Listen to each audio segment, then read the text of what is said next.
Hi friends, welcome to my YouTube channel called Personality Development. I hope you are happy and healthy and enjoying the daily life. Well, by now you can understand what interpersonal relationships are, their types, stages, importance and advantages of them.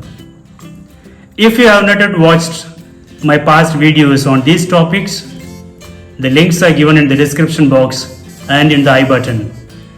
Please do watch when you are free and make use of them in your relationship with others. In my last video, I had given 12 tips to develop and maintain interpersonal relationships in general. Today we shall see the 10 tips or steps to develop your interpersonal relationships at workplace. You might only need a few of these tips.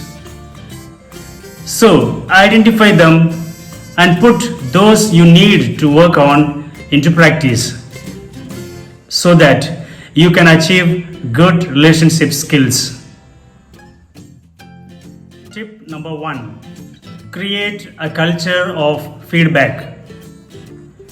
The culture of constant feedback is a great way to develop the work and encourage communication among the team.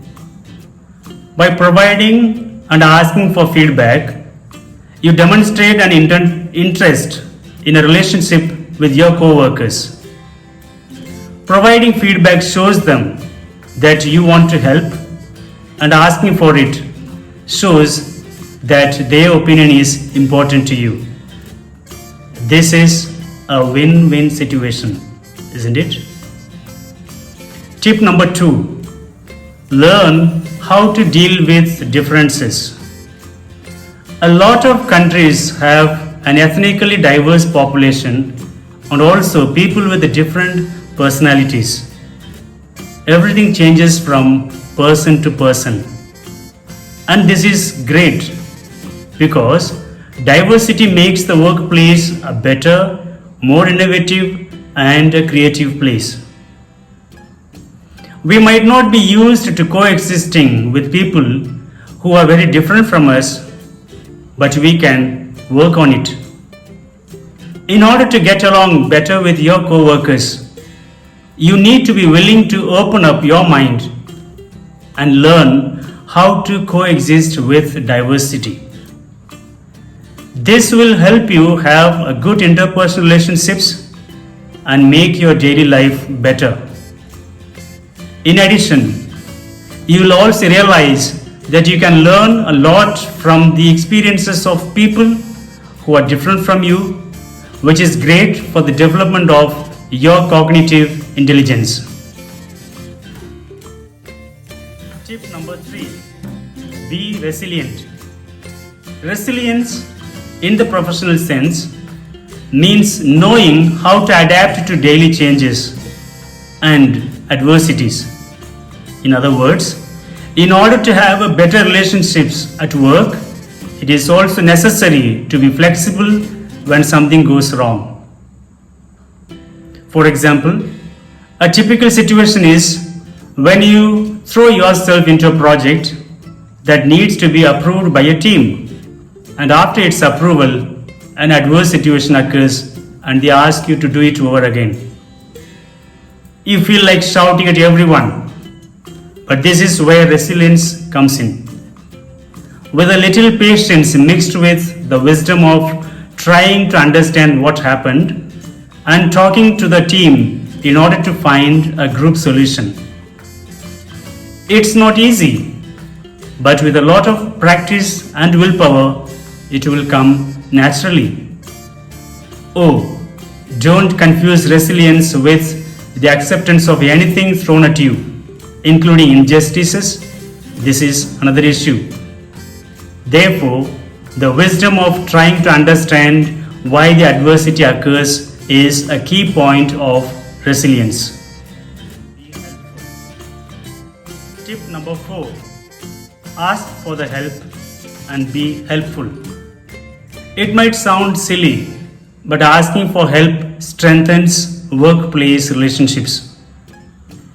If you are aware that someone is an expert in something that you have questions about or something you'd like to learn, just go ahead and talk to the person. This attitude brings people closer because at work we don't have much contact with our co-workers' personal lives, which makes it harder to start a conversation. Therefore, asking for help might be a great way of getting close with someone. Being helpful works more or less in the same way. It's a way of showing that you are there for others and that you care about teamwork, in addition to also being a great way of getting close to people. Tip number 5. Invest in non-aggressive communication. We usually don't realize this, but how we communicate with others might sound aggressive. This oversight is terrible and destroys workplace relationships, which should be good. Therefore, being aware of how you communicate is extremely important for good interpersonal relationships. To find out if you communicate aggressively, start paying attention to how you talk to other people. If you notice problems such as lack of clarity, impositions, orders and judgments, try to apply the following tips so you can practice non-aggressive communication. The tips are: make observations instead of judgments. Express your feelings. Express motives and needs. Ask instead of ordering. By doing so, your communication will be more effective, generous, and empathetic. As a result, you will have better relationships with your co-workers. Tip number 6. Welcome interaction. Even if you are an introvert, don't allow this trait to get in the way of your interpersonal relationships. It might be hard, but it's quite easy. Try not to isolate yourself and welcome interaction. That is, talk to those who talk to you. Start with something simple like a gentle good morning or goodbye. Over time, create the habit of making daily and constant interactions to strengthen your relationships. Tip number 7. Avoid conflict. Okay, problems, disagreements, and stalemates will always happen. But be careful so that such situations don't get in the way of good relationships. Take a deep breath and think before saying something when you are mad. Always keep an eye on your main objective: having a pleasant environment in which to coexist at work. Tip number 8. Don't bring your personal problems to the workplace. This is classic.